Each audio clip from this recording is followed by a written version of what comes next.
Hai, selamat datang di React.js Indonesia. Sebelumnya kita telah belajar cara menginstal Node.js, dan juga cara memulai proyek React.js. Kali ini kita akan membahas tentang React Component. Pada dasarnya, tampilan antarmuka yang Anda lihat pada aplikasi React.js merupakan sekumpulan komponen-komponen yang berjenjang. Ada satu inti komponen, ada komponen turunan yang dapat memiliki komponen turunan lain, dan seterusnya tanpa batas. Namun perlu dicatat, saya tidak menyarankan untuk terlalu dalam membuat hierarki komponen pada pengembangan aplikasi real.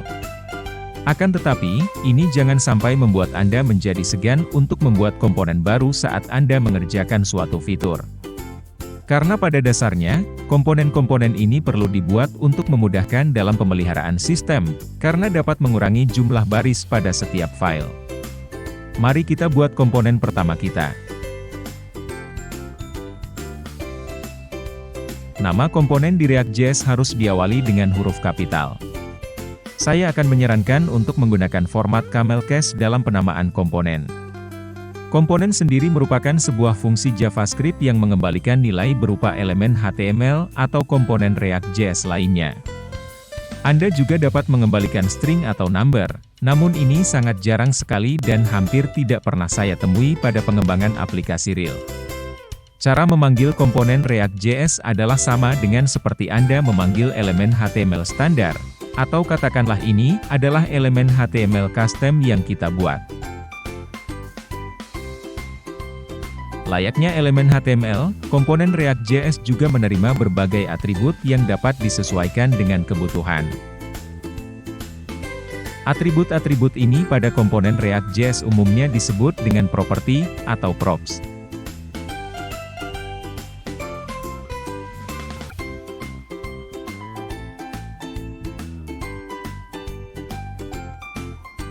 Lalu mungkin Anda bertanya, bagaimana cara menangkap data yang dideklarasikan pada properti? Fungsi komponen React.js secara default menerima satu argumen, berupa objek yang berisi semua nilai-nilai properti yang dideklarasikan saat komponen dipanggil. Mari kita lihat variabel props berisi nilai apa saja.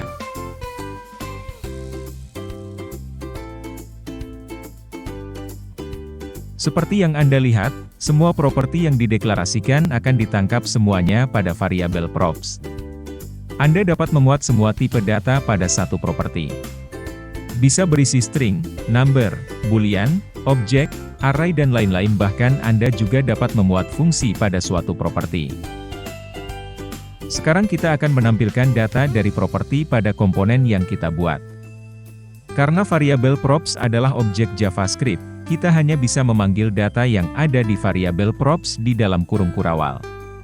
Pada dasarnya, apa yang ada di dalam kurung kurawal akan dieksekusi oleh Webpack sebagai kode JavaScript. Sebagai contoh, saat ini kita telah memiliki properti to-do list yang berupa array.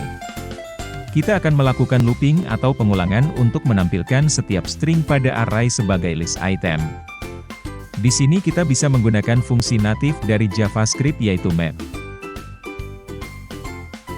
Hal yang cukup penting saat melakukan pengulangan di dalam badan komponen atau elemen HTML di React.js, kita harus memberikan properti key yang berisi nilai unik.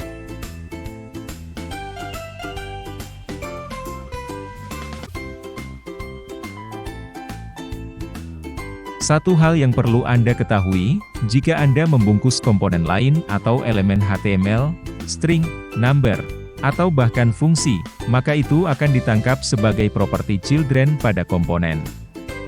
Pada dasarnya, properti children ini sama dengan properti-properti lain yang kita deklarasikan pada atribut komponen.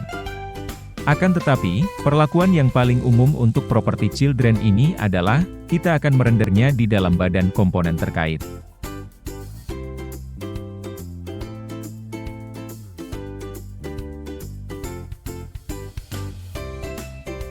Tentu saja Anda dapat membuat beberapa komponen dalam satu file. Namun saya tidak akan menyarankan ini pada pengembangan aplikasi real. Untuk memudahkan pemeliharaan sistem, sebaiknya Anda membuat file baru untuk setiap komponen yang Anda buat. Mari kita buat file baru untuk komponen to-do list yang sudah kita buat sebelumnya. Biasakanlah untuk memberikan nama file komponen sesuai dengan nama fungsi komponen, untuk memudahkan pemeliharaan sistem. Kita akan menyalin fungsi komponen yang sudah kita buat sebelumnya, dan meletakkannya pada file komponen baru yang kita buat. Dan jangan sampai lupa untuk mengekspor fungsi komponen sebagai default, agar dapat dipanggil pada komponen yang akan memuatnya. Sekarang kita hapus fungsi komponen yang ada di file app.js, lalu simpan. Seperti yang Anda lihat, halaman aplikasi kita menjadi error. Ini karena komponen tersebut tidak dikenali oleh app.js. Maka, kita perlu mengimpornya terlebih dahulu dengan cara sebagai berikut. Setelah itu semuanya berjalan dengan normal tanpa kendala. Demikian pembahasan kita kali ini tentang React Komponen. Jangan lupa subscribe dan nyalakan lonceng notifikasi untuk mendapatkan update terbaru tutorial yang akan saya buat. Tekan tombol suka, dan tinggalkan komentar. Terima kasih sudah menonton, sampai jumpa di video tutorial berikutnya.